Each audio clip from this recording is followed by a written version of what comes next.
Content creators rise to immense levels of fame only to fade away into our distant memories. Thinking of the classics like Equals3, Smosh, Jenna Marbles, Shay Carl, all of these people who were a part of the foundation of YouTube. Now, what if these creators could stay relevant and out of controversy forever? Enter VTubers. Today, I'll be diving deep into their world, looking at the incredible technology behind them, some of the controversies that have been a part of their community, and looking at the soulless, money-hungry motivations that at least some of them hold, and more. And as somebody who has never consumed VTuber content before deciding to make this video, I must admit I was a little scared. There is something extremely dystopian and creepy about watching these characters bounce around on your screen while they read their chat or play video games. And it's even more disturbing to me that these digital avatars are rising exponentially in popularity on platforms like YouTube and Twitch. And when I say exponentially rising in popularity, I mean these things are borderline taking over content creation. These virtual personas are pulling in hundreds of millions of views every single month across all corners of the internet. But before we get too ahead of ourselves, what even is a VTuber? For those of you who stumbled across this video and are completely lost right now, a VTuber is just a virtual tuber, a YouTuber, which has become synonymous with content creator. And these cute characters have plagued the content creator space since becoming extremely popular worldwide in 2018,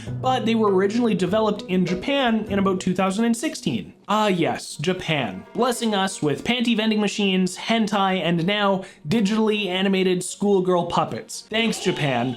Very cool. The way that these avatars typically work is a digital artist will create and sculpt one of the characters in a modeling program. Then it can be as simple as using motion tracking technology with a half-decent webcam, and voila, you've transformed yourself from a 45-year-old balding man into a barely legal Japanese schoolgirl. And obviously, this is not what the majority of people are using this technology for. There is a lot more cool tech behind this than just webcams and some motion tracking software to bring these characters and the environments they live in to life, but it was some low-hanging fruit, and I'm not one to be above poking fun at people who are getting their rocks off on this shit. So before I anger the entire VTuber fandom, I do think it's important to say that yes, there are some incredible advancements in technology being made because of VTubers and their explosion in popularity. And being a VTuber allows content creators to do bigger and better and more interesting things than the traditional content creator space. People who are sitting in their basement, their dark dungeon of a basement, reacting to reruns of Hell's Kitchen or something like that.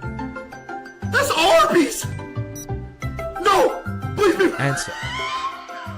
Halt! Do you like cool things? If you do, you should check out my website, everythingsucksupply.com, where I sell cool stuff that I make. The majority of the website right now has stickers that I've designed and illustrated that I send directly to your front door, but as of today, most recently, I am also selling this beautiful thing, which is a hand-tufted, handmade rug that I made in my garage. There will be other designs also coming to the website, but as of right now, the only ones that I have finished are the love buds. I think they look great, they're super cool, they're very soft and fluffy and fuzzy, and I'm really happy with the quality, so if you do want to support me, the channel, the content that I make, you can head over to everythingsucksupply.com, use the code LOVEBUD to get 10% off your entire order. If you do end up buying a rug from me, I'll throw a few stickers in as well. And if you don't want to spend any money, dropping a like on the video means just as much, so I'd really appreciate it, and let's jump back into the weird world of VTubers. The creator that's really pushing the boundaries that comes to my mind is Code Miko. She has been a staple in the VTuber community since 2019. She was a very early adopter of this technology, and I've seen a lot of the cool stuff that she shares on Twitter as far as the advancements in the 3D environments that she's building. I think she's building her own video game. She's done articulating hand glove things so she can pick stuff up and interact with environments around her. She's even done some crazy advanced boob physics. So it really is very impressive what can be done with consumer level technology nowadays. People who are individuals or small teams are able to do incredible stuff with this technology. You've even got everyone's favorite boogeyman getting involved, artificial intelligence. AI is being used to completely automate the content creation process to the point where human beings don't even need to be involved at all, but we'll talk about that a little bit later. There were a few concerns that I have, but one of the biggest ones when it comes to VTubers and these animated characters live streaming or creating content for typically a younger audience is that this can be literally anyone behind the virtual mask of their favorite creator. It doesn't matter who you are, but you can present yourself as a completely new persona, somebody with a different face, different interests, a different voice with voice changers. You can be a completely new and unique person from who you are in your day-to-day life, and nobody would ever know. And if we're being honest, this isn't too different from traditional content creators. Like, you don't know who PewDiePie or Ludwig or Mr. Beast is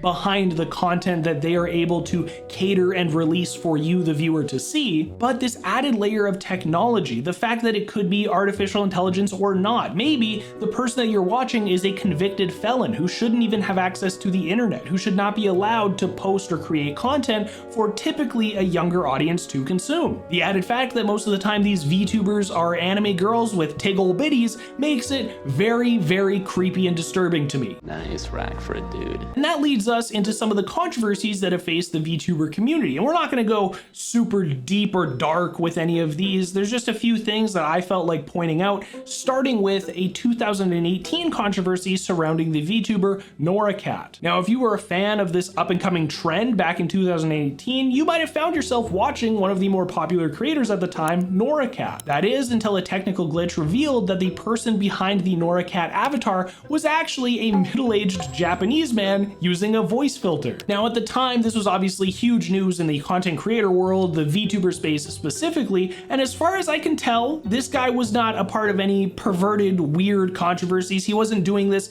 in a malicious way. That's from what I was able to research. Maybe this guy was a freak. I don't actually know. I only say that because the NoraCat YouTube channel has been uploading as recently as 1 year ago, so at the very least, the character continued to live on, creating content for a few years after it was exposed that the person behind the account was not a girl, it was a 45-year-old man. And aside from some heartbroken weebs, I don't think there was any real damage done. But this does raise the question of how many VTubers are not who they say they are, and how many more VTubers are doing this as a way to catfish their audience, trying to siphon as much money and value out of their viewers as possible by either just straight up lying about who they are or over-sexualizing themselves or doing this, maybe for some more malicious intentions behind the scenes.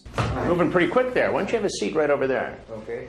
In my opinion, this calls into question every single VTuber who doesn't confirm their identity, who doesn't confirm that they are the person behind the character. And I don't think it's necessary. I'm not calling for every single VTuber to announce that, hi, this is me, this is my real face. I'm just saying that to me, it's disturbing and it's weird that these people are able to create completely unique and fake personas and nobody knows who they are. Another notable mini controversy, if we can even call it that, was Iron Mouse, who is a massively successful live streamer and creator on YouTube, recently became the most subscribed live streamer on Twitch of all time. She has maintained well over 312,000 paying subscribers on Twitch, beating out the previous record holder, Kai Cenat. By the way, 312,000 subscribers on Twitch equates to $1.5 million a month being paid to a virtual content creator. And listen, I'm not here to shit on Iron Mouse for this achievement. Congratulations for becoming the most subscribed live streamer of all time. That is something that is incredible, and it's something that you should be proud of as a creator. But I personally find it fascinating that a digital creator, an animated character on your screen, is now the largest, most subscribed, most successful live streamer of all time. I do know that Kai Cenat has vowed to take that position back to become the king of Twitch again, but only time will tell if he's actually able to do that. And of course, we cannot talk about VTubers without bringing up the infamous Kwebbelkop AI. And I know it sounds like I just choked on my own tongue, but no, I did in fact say the name of a real creator. Kwebbelkop has been an active channel on YouTube since 2011, uploading mostly gaming videos and amassing an audience of over 15 million subscribers. Now, I'm not going to go over his entire history, at least not in this video today, but what you need to know is that Kwebbelkop eventually went from a genuine creator, somebody who loved making content, into what some would call an AI superfan, and he started to develop his own AI systems and software to essentially digitally replace himself. He took an AI and trained it on his thousands thousands of videos that he created to now essentially never stop shitting out low quality gaming videos for his child audience. The fall off of Kwebbelkop is insane. This guy has 15 million subscribers on YouTube and can barely crack 50,000 views on his uploads. And the biggest critique of this is that obviously it has become a soulless cash grab. There is no genuine creativity behind any of the videos that he uploads anymore. This is just a fucked up digital copy that only exists to line the pockets of Kwebbelkop and the people that helped him to develop it. What was once a genuine creator who made content for the love of creating content is now just an AI-driven content mill, a factory assembly line spitting out shit tier gaming content. His channel does have a disclaimer that some of the videos may use AI to enhance or make them, but I'm not convinced that a human being looks at this channel at all anymore. Even the thumbnails are regurgitating this sloppy AI soy jack face. And this is just a sad reality that we are slowly falling into. A soulless, uncanny valley style of content that doesn't exist to provide anything to you, it only exists to steal your time and attention away from the things that you actually care about. Granted, that's kind of what I'm doing right now, but at least I have a soul. I am a real human being. I don't know how to prove it to you. I'll pinch myself or something, but I put a lot of time and effort and energy into sharing with you things that I'm interested and passionate about. At least for now, until I can make a better AI version of myself than Kwebbelkop. So I wish what I was about to say wasn't the truth, but it really does feel like we are moving towards this automated digital creator economy and less towards authentic, genuine creators creating for the sake of making things that they find interesting. Faceless YouTube channels, AI slop on TikTok and Shorts. At least VTubers, as they exist now, still have a little bit of human character and charm behind them. Of course, I think there will always be a need for genuine human creators, but people will not be able to compete with the Kwebbelkops of the world, people who can be creating and shitting out content 24/7, 365. Imagine having to actually live your life, go and spend time with your friends and family, eating meals or traveling. All of these things get in the way of creating content. And as automated VTubers with more advanced personalities and interests become more and more popular, it is going to become more and more difficult to compete with them. It definitely feels like we are fighting a losing battle. But hey, maybe I'm wrong. Maybe there will be some regulations coming in about AI generated content and the fact that maybe a human actually has to be involved in the process. Maybe YouTube's attempt at labeling AI created content will actually work and people will become less interested. Maybe human beings will actually want to see and interact with other human beings, but only time will tell. Hope you guys enjoyed this video. I'll see you in the next one. Peace.